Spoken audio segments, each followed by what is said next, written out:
Hello.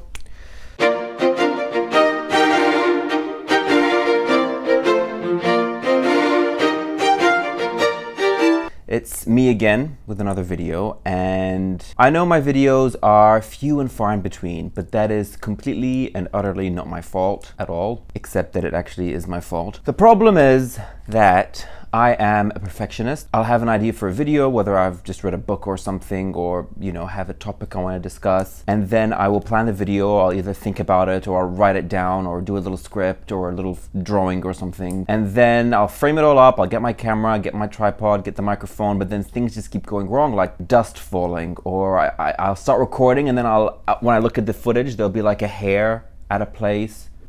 It's always these hairs here. And then I'll, start cutting it up and editing it, and then I'll just get so sick of it and think it just looks like crap that I'm like, screw it, I'll start from the start. It's a vicious circle of perfection. It's a Ouroboros, if you like.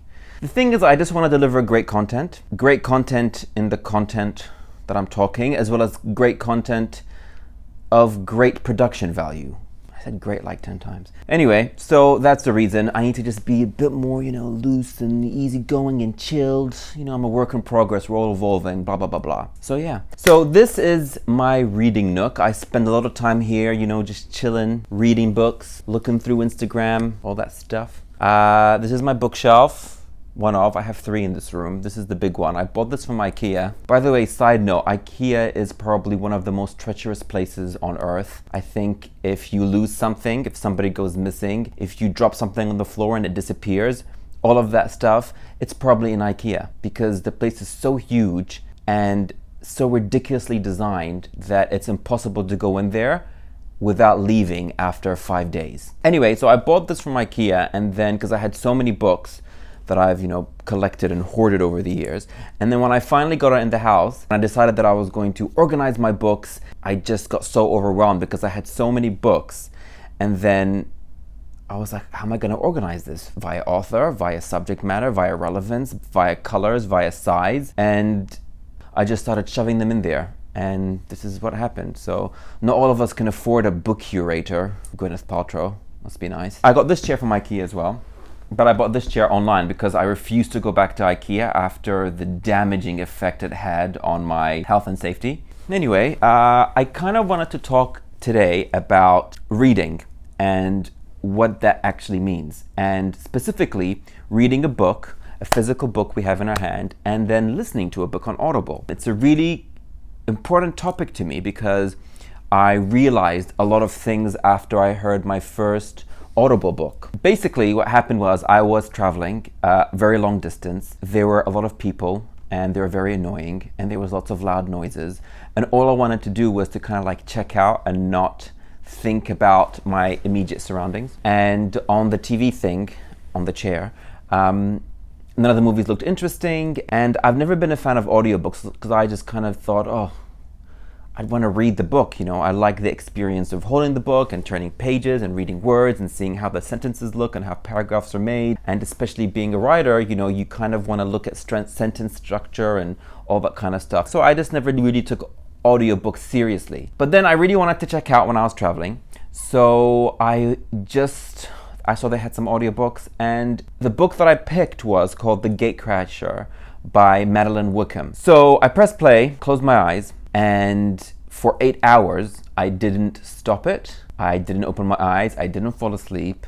And I really enjoyed the story. It's basically about this woman. She's kind of like a gold digger and a serial dater. And she only dates really rich men, and how she takes them for all they're worth. And what she does is that she looks in the newspapers, back in the day when there were newspapers, and she would look up the funerals of old women, and then go to these funerals and pretend that she knows these old women, and then hit on the rich husband. And this has been her way of living for a long time, and she'll, mooch off the guy, and she's very beautiful and very charming and everything, and so she'll mooch off the guy and then take his money and then disappear. But then in this case, she meets a guy who she actually falls in love with and has feelings for, and his wife sounds like she was a real piece of work, and the guy has a family and kids, and they're like damaged in all different ways. Kind of like gold digging Mary Poppins meets The King and I kind of situation. I just really enjoyed reading it because, well, listening to it, because not only was the story kind of interesting and, you know, funny and stuff, it was also the narrator, the lady who was, you know, narrating the story was so good. Actually, let me get her name. How do you see the info of this book? Oh my God, where is this? Oh, narrator. Okay, Catherine Calgern. Oh, apparently she's like quite a famous American actress, narrator, known for her narration of audiobooks. Anyway, she was very good. She did all these accents and all these voices that I actually was surprised that sometimes she sounded like a man, and I could really see the guy and the different characters, and her voice is very nuanced. So it was really enjoyable, and I didn't know if I enjoyed it because it was an audiobook or because the story was great. And then I found out that Madeline Wickham, who is the author of this book, it's a pseudonym for Sophia Kingsley, the woman who wrote the Shopaholic books. Ever since then, and this was about 2 years ago, not only did I become interested in audiobooks, but I also became interested in chick lit, because I used to read chick lit when I was younger, and then I stopped for whatever reason, and then it kind of got me back into the chick lit world, and I've been reading more kind of lighter tone romantic comedies, chick lit books, which I'll be talking about at some point in this channel. I realized the pluses of reading or listening to an audiobook. You could be doing things while you're listening, like household errands or walking or running or at the gym, in the car, in an Uber, in a bus. I found that when I'm listening to an audiobook, I can also read a second book at the same time, but I can balance 2 books easier that way. So I'll be listening to an audiobook and I'll be reading another book in other times during the day or something if I feel like reading. I don't know why I thought audiobooks were not real reading, and it made me realize and remember that as children, before we could read, we were always told stories by our parents, by our teachers. You know, the tradition of oral storytelling and passing down stories from one generation to the next is something that was completely commonplace. It is not something that's particularly modern. The platform is modern and it's more accessible, but the act of telling stories in an elaborate or simple way has been a part of human history since the beginning of human history. And finally, what I have loved about audiobooks is you can reread books that you've read a million times and experience them in a completely different way through audio. Of course, case in point that I was bound to find on Audible is a Harry Potter book series. Now, I have read the Harry Potter books in their physical form, I would say, I don't know, a dozen to 20 times. A dozen to 20. Over 20 times. I felt as though I had completely immersed myself in the whole, Harry Potter world. And then I realized there were the audiobooks of Harry Potter, which were narrated by, of course, the one and only Stephen Fry. And I couldn't believe that I had this whole other Harry Potter element that I hadn't explored that I could listen to on Audible. So I started listening to Harry Potter on Audible, I want to say last November. And it took me 10 months of listening to the whole series, to finish the whole series with Stephen Fry. And it was so interesting experiencing a book that I know so well, that I thought I know so well, inside out, and then hearing it. I noticed things that I hadn't noticed before. When I heard the last Harry Potter book on Audible, I was actually quite sad because I was like, oh, it's over. Again, for the millionth time, Harry Potter's over. So yeah, this is my Audible book journey so far. Moral of the story is, never judge a book by its Audible version.